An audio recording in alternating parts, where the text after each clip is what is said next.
नमस्कार मित्रांनो, झी मराठीवरील शनई चौघडे मालिकेतील पुढील भागांमध्ये आपण असं पाहतो की भागाच्या सुरुवातीला रात्रीची वेळ असते. घरामध्ये सगळीकडे शांतता असते, पण गौतमच्या मनामध्ये मात्र प्रचंड वादळ सुरू असतं आणि गौतम आपल्या खोलीमध्ये एकटाच बसलेला असतो. त्याच्यासमोर टेबलावरती अशावरीचा फोटो ठेवलेला असतो. म्हणजेच त्याची लग्नाची पत्रिकामध्ये गौतम आणि अशावरी हे दोघांचाही फोटो असतो आणि तोच फोटो त्याने सोबत ठेवलेला असतो आणि पत्रिका बघून बघून तो रडत असतो. तो त्या फोटोकडे बराच वेळ निरखून पाहतो आणि त्याच्या डोळ्यामध्ये वेदना स्पष्ट दिसत असतात. तो खोल श्वास घेतो आणि अचानकच मोबाईल हातात घेतो आणि काही क्षण तो नंबर डायल करायचा की नाही याचा विचार करत असतो. शेवटी धाडस करून तो अशावरीचा नंबर डायल करतो. दुसऱ्या बाजूला आपण पाहतो की अशावरी ही आपल्या खोलीमध्ये बसलेली असते. घरामध्ये लग्नाच्या तयारीची चर्चा सुरू असते. पमा आणि घरातील बाकी लोक लग्नाच्या वस्तूंबद्दल बोलत असतात, पण अशावरी मात्र पूर्णपणे शांत बसलेली असते. तिच्या चेहऱ्यावरती चिंता आणि दुःख स्पष्ट दिसत असतं. अचानक तिचा मोबाईल वाजतो आणि स्क्रीनवरती आपल्याला दिसतो गौतमचे नाव दिसताच तिच्या चेहऱ्यावरती घाबरटपणा येतो. तिचे हात थरथरू लागतात आणि काही क्षण ती फोनकडे पाहतच राहते. शेवटी धाडस करून ती फोन उचलते. गौतम हलक्या पण तुटलेल्या आवाजामध्ये म्हणत असतो, अशावरी, एकदा तरी खरं सांग, तू खरंच मला विसरायला सांगतेस का? हे ऐकताच अशावरीच्या डोळ्यामध्ये अश्रू जमा होतात. ती स्वतःला सावरायचा प्रयत्न करते, पण तिचा आवाज थरथरत असतो. ती रडतच म्हणत असते, गौतम, कृपया मला विसर. माझ्यासाठी नाही, पण आपल्या घरच्यांसाठी मी आईचा शब्द मोडू शकत नाही. तेव्हा गौतम खूप वेदनेने म्हणतो, तुझ्या डोळ्यात एक थेंब पाणी आलं तरीही मला सहन होत नाही आणि तू मला विसरायला सांगतेस? मी तुझ्याशिवाय कसं जगू अशावरी?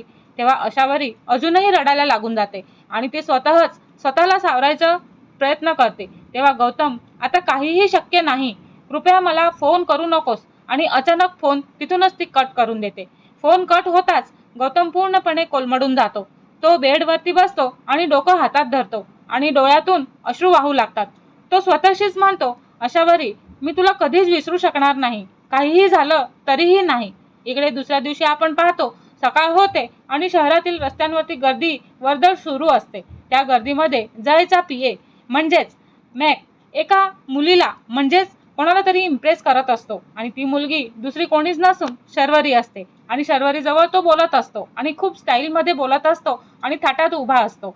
तेव्हा मॅक म्हणतो की माझा पगार महिन्याला 40,000 आहे आणि मी खूप मोठ्या कंपनीत काम करतो आणि माझा बॉस खूप श्रीमंत आहे. असं करत तो काही बोलत असतो आणि शर्वरी त्याच्याकडे पाहतच मनामध्ये हसत असते आणि तिला त्याचा खोटेपणा लगेच समजतो आणि ती त्याला थोडं चिडवण्याचा प्रयत्न करते आणि वाह, खूप छान, तुम्ही मोठे माणूस आहेत, असं ती म्हणते. तेव्हा मॅक अजूनही उत्साहात येतो आणि तो अजून मोठमोठ्या गोष्टी सांगायला लागतो. तेवढ्यातच अचानक तिथे एक कार जोरात येऊन उभी राहते आणि ती कार म्हणजे जयचीच असते. कार थांबताच जय खाली उतरतो आणि त्याच्या चेहऱ्यावरती गंभीर पण रागीट भाव आपल्याला दिसत असतात. जय कांताकडे म्हणजेच मॅककडे रागाने पाहतो आणि मोठ्या आवाजात म्हणतो, मॅक, ऑफिसच्या वेळेमध्ये इथे तू काय करतोयस? तेव्हा मॅक पण घाबरून थरथरू लागतो आणि त्याच्या तोंडातून शब्दच बाहेर पडत नाही. जय अजून रागाने म्हणतो, मी तुला ऑफिसमध्ये काम करण्यासाठी ठेवलेले आहे, रस्त्यांवरती मुलींना इम्प्रेस करण्यासाठी नाही. तेव्हा मॅक घाबरून म्हणत असतो, साहेब, मी फक्त म्हणजे जय यांचं काहीही ऐकत नाही आणि तो मॅकला जोरात झापतो. यानंतर जय शर्वरीकडे पाहतो आणि तो तिला गंभीर आवाजात म्हणतो, तू कारमध्ये बस, मला तुझ्याशी काहीतरी बोलायचं आहे. तेव्हा शर्वरीला नाईलाजाने कारमध्ये बसावं लागतं. कार सुरू होते आणि काही क्षण शांतता असते, पण लगेच दोघांमध्ये वाद सुरू होतो. जय चिडून म्हणतो की तुझ्यासारख्या लोकांमुळेच सगळ्या समस्या निर्माण होतात, नेहमी दुसऱ्यांच्या आयुष्यात नाक खुपसत असतेस. तेव्हा शर्वरी लगेच प्रत्युत्तर देते आणि म्हणते की तुम्ही स्वतःला काय समजता, नेहमी रागावलेले, अगदी शंकरासारखे दिसता, शुंठी. तेव्हा जय अजूनही चिडतो आणि म्हणतो, तुझ्यासारख्या बाजारी लोकांशी मला बोलायला आवडतच नाही. शर्वरी त्याच्याकडे रागाने पाहते, पण आशावरी आणि गमतवता विषयामुळे ते दोघंही शांत राहतात. तेवढ्यातच रस्त्यावरती आकाश उभा दिसतो आणि त्याची नजर जयच्या कारकडे जाते. तो आत पाहतो तर जय आणि शर्वरीला एकत्र पाहून मोठा धक्का बसलेला असतो. त्याच्या चेहऱ्यावरती आश्चर्य आपल्याला दिसू लागतो. तो मनामध्ये विचार करतो, हे काय चाललेलं आहे हे दोघांचं? जय आणि शर्वरी एकत्र? हे दोघे तर एकमेकांकडे शत्रू आहेत आणि आता एकत्र कसे? तेव्हा आकाश लगेच त्यांना थांबवतो आणि कार थांबताच तो पुढे येतो आणि गंभीर आवाजात विचारतो, जय, तू आणि शर्वरी एकत्र कसे? तेव्हा जय काही क्षण शांत राहतो. परिस्थिती अवघड झालेली असते आणि तेवढ्यातच शर्वरी पटकन बोलते की आकाश, मी ना माझी नोकरी वाचवण्यासाठी जयची मनधरणी करत आहे, तेव्हा म्हणूनच आम्ही एकत्र आलेलो होतो. आकाश अजूनही संशयाने दोघांकडे पाहत असतो. त्याला काहीतरी वेगळं चालू असल्याचा संशय असतो, पण तो काही न बोलता तिथून निघून जातो. इकडे कार पुढे जाते आणि जय आणि शर्वरी दोघेही काही वेळ शांत बसतात, पण त्यांच्या मनामध्ये वेगवेगळे विचार सुरू असतात. शर्वरी मनामध्ये ठरवते की काहीही झालं तरी आशावरी आणि गौतमला एकत्र आणण्यासाठी प्रयत्न करणारच आहे. दुसऱ्या बाजूला आपण पाहतो, गौतम अजूनही आपल्या खोलीमध्ये एकटाच बसलेला असतो. त्याच्या हातात आशावरीचा फोटो असतो आणि त्याच्या डोळ्यामध्ये अजूनही अश्रू असतात. तो शांतपणे फोटो पाहतच स्वतःशी म्हणतो, आशावरी, काहीही झालं तरी मी तुला सोडणार नाही आणि विसरू शकणार नाही. ह्याच विचारांमध्ये रात्र संपते आणि हळूहळू नवीन सकाळ उगवते. सकाळचे वातावरण असते. जय आपल्या ऑफिसमध्ये कॅबिनमध्ये बसलेला असतो. त्याच्या चेहऱ्यावरती गंभीर भाव असतात आणि काल आकाश समोर शर्वरीबद्दल खोटं बोलावं लागलं आणि त्यासाठी तो अजूनही चिडलेला असतो. तो टेबलावरती ठेवलेला फाईल्स पाहत असतो, पण त्याचे लक्ष कामामध्ये लागतच नसतं. तेवढ्यातच दरवाजावरती हलकं नॉक होतं आणि दरवाजा उघडतो आणि शर्वरी आत येते. तिच्या चेहऱ्यावरती थोडी भीती आणि थोडा आत्मविश्वास दिसत असतो. जय तिच्याकडे रागाने पाहतो आणि म्हणतो की तुला इथे कोणी बोलावलं? तेव्हा शर्वरी शांत म्हणते, काल आकाश समोर तुम्ही स्वतःच सांगितलं की मी पुन्हा ऑफिस जॉईन करणार, आता ते नाटक पूर्ण करावं लागेल ना. जय काही क्षण शांत राहतो आणि त्याला कालची परिस्थिती आठवते. तो नाईलाजाने म्हणतो, ठीक आहे, पण लक्षात ठेव, तू इथे फक्त नाटकासाठी आहे आणि मला अजिबात त्रास होऊ देऊ नकोस. तेव्हा शर्वरी हलकसं हसते आणि म्हणते की मलाही तुमच्याबरोबर काम करण्याची काही हौस नाही, पण आशावरी आणि गौतमसाठी हे सगळं करावं लागणार आहे.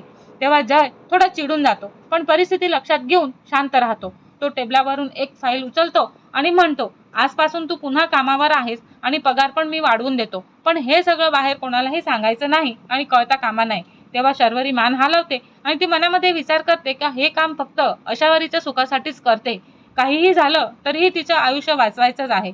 या दिवशी सकाळी शर्वरी घरी पोहोचते आणि घरामध्ये पमा स्वयंपाकघरामध्ये काम करत असते आणि मयुरी हॉलमध्ये बसून मोबाईलवरती काहीतरी पाहत असते. शर्वरी आत येताच पमा विचारते, कुठे गेली होतीस इतका वेळ? तेव्हा शर्वरी थोडी घाबरते, पण स्वतःला सावरते आणि म्हणते, तसं काही नाही ग आई, थोडं बाहेर काम होतं. ती मनामध्ये विचार करते की आईला ऑफिसबद्दल कळलं तर खूप रागावेल आणि त्यामुळे हे गुपित ठेवावंच लागेल. दुसऱ्या बाजूला आपण पाहतो, गौतम आपल्या खोलीमध्ये बसलेला असतो आणि त्याच्या चेहऱ्यावरती अजूनही दुःखच दिसत असतं. तेवढ्यातच तिथे समायरा येते आणि त्याच्या खोलीत जेवणाची थाळी घेऊन येते आणि त्याच्या चेहऱ्यावरती खोटं हसू असतं आणि समायरा म्हणते, गौतम, तू काही खाल्लंच नाही ना, म्हणून मी स्वतः तुझ्यासाठी जेवण बनवून आणलेलं आहे. गौतम शांतपणे बसलेला असतो आणि तो काही वेळ बोलतच नाही. सारिका हळू बोलायला सुरुवात करते आणि तुला माहिती आहे का, आशावरी तुला सोडून दुसऱ्याशी लग्न करत आहे आणि तिला तुझी काहीच काळजी नाही आणि तू इथे रडत बसलेला आहेस. हे ऐकताच गौतमला थोडा चेहरा बदलतो आणि त्याच्या डोळ्यामध्ये राग दिसू लागतो आणि समायरा अजूनही भडकवण्याच्या आवाजात म्हणत असते, ती एका भिकाऱ्यासाठी तुला सोडून चाललेली आहे आणि तू तुला विसरून जा, ती तिची लायकीची नाहीये. ते ऐकताच गौतमचा संयम अजूनच तुटतो आणि तो अचानक उठतो आणि जोरामध्ये म्हणतो, बस बस झालं, आता आशावरी बद्दल काहीही बोलू नकोस समायरा. तेव्हा समायरा थोडी घाबरून जाते, पण तरीही म्हणते, मी फक्त तुझ्या भल्यासाठी बोलते. गौतम जोरात ओरडतो आणि मला तुझा सल्ला नकोय आणि पुढे कधीही आशावरी बद्दल असं बोलायचं नाही. तो रागाने दरवाजाकडे बोट दाखवतो आणि म्हणतो, आता जा इथून बाहेर, निघ. तेव्हा समायरा रागाने तिथून निघून जाते. बाहेर पडताच तिच्या चेहऱ्यावरती राग आणि सूड हे दोघंही दिसू लागतो. ती मनामध्ये म्हणते, गौतम, तू मला अपमानित केलेला आहे ना, आता मी तुला सोडणार नाही आणि आशावरीलाही शांत बसू देणार नाही. इकडे आपण जय आणि शर्वरी एकत्र गौतमला भेटायला जाण्याचा निर्णय घेतात. ते एका शांत ठिकाणी गौतमची वाट पाहत उभे असतात आणि काही वेळाने गौतम तिथे येतो आणि त्याच्या चेहऱ्यावरती थकवा आणि वेदना हे दोघंही दिसत असतात. जय पुढे येतो आणि गंभीर आवाजात म्हणतो, गौतम, आम्हाला तुझ्याशी महत्वाची गोष्ट बोलायची आहे. गौतम शांतपणे म्हणतो, बोला. शर्वरी थोड्या भीतीने पुढे येते आणि म्हणते की आशावरीच्या मनामध्ये दुसरं कोणीतरी आहे आणि ती तुझ्यावरती जबरदस्तीने तुझ्यासोबत लग्न करत आहे. हे ऐकताच गौतम काही क्षण शांत राहतो. त्याच्या चेहऱ्यावरती वेदना दिसतात. तो खोल श्वास घेतो. जय पुढे म्हणतो, जर तू हे लग्न केलंस तर आशावरी कधीही सुखी राहणार नाही. काही क्षण पूर्ण शांतता असते. मग गौतम हळूहळू बोलायला सुरुवात करतो. तो म्हणतो, जय, आशावरीच्या मनात खरंच दुसरे कोणी असेल तर मी जबरदस्तीने तिच्या आयुष्यात येऊ इच्छित नाही. तेव्हा शर्वरी आणि जय दोघेही आश्चर्याने एकमेकांकडे पाहत असतात. गौतम पुढे म्हणतो, मला अशावरीचं सुख महत्वाचं आहे, माझं नाही. जर तिचे सुख दुसऱ्याबरोबर असेल तर मी ह्या लग्नातून माघार घेतो आणि निघून जातो. हे ऐकून शर्वरीच्या चेहऱ्यावरती समाधान दिसू लागतं. तिच्या डोळ्यामध्ये आनंदाश्रू येतात आणि जयही शांतपणे मान हलवतो आणि म्हणतो, तू खूप मोठा निर्णय घेतलेला आहेस आणि तू खूप समजदार आहेस. तेव्हा गौतम हलक्या आवाजात म्हणतो, पण हे सगळं कोणाचंही मन न दुखवता झालं पाहिजे. ह्यानंतर जय आणि शर्वरी एकमेकांकडे पाहतात आणि दोघांनाही समजतं की आता पुढचा टप्पा अधिकच कठीण असणार आहे. शर्वरी निर्धाराने म्हणते, आता आपण पार्टनर्स आहोत. काहीही झालं तरीही अशावरी आणि गौतमचे आयुष्य वाचवायचंच आहे. जय हलकसा हसतो आणि म्हणतो, हो, आता आपण एकत्र काम करू आणि हा प्लॅन यशस्वी करून दाखवू. ह्यानंतर दोघेही पुढचा गुप्त प्लॅन आखायला सुरुवात करतात. त्यांच्या मनामध्ये एकच ध्येय असतं आणि अशावरी आणि गौतमचे सुख वाचवणं. आता पुढे काय होणार? जय आणि शर्वरीचा प्लॅन यशस्वी होणार का आणि अशावरी आणि गौतमचं प्रेम टिकणार का याची उत्सुकता वाढत जाते. भागाच्या शेवट तणावपूर्व वातावरण होतं आणि एकीकडे समायरा सुडाची योजना आखत असते. दुसरीकडे आपण पाहतो जय आणि शर्वरी गुप्त प्लॅन बनवत असतात आणि तिसरीकडे अशावरी अजूनही आपल्या भविष्याबद्दल चिंतेत बसलेली असते. पुढे काय होणार? कोणाचा प्लॅन यशस्वी होणार आणि ह्या सगळ्यामध्ये कोणाचे आयुष्य बदलणार याची उत्सुकता प्रेक्षकांच्या मनामध्ये वाढतच जाते. हे सगळं आपण पुढील भागांमध्ये अजूनच काहीतरी खास बघणार आहोत. पण हे सगळं बघण्याआधी आमच्या चॅनलला लाईक, शेअर आणि सबस्क्राईब करायला विसरू नका. धन्यवाद.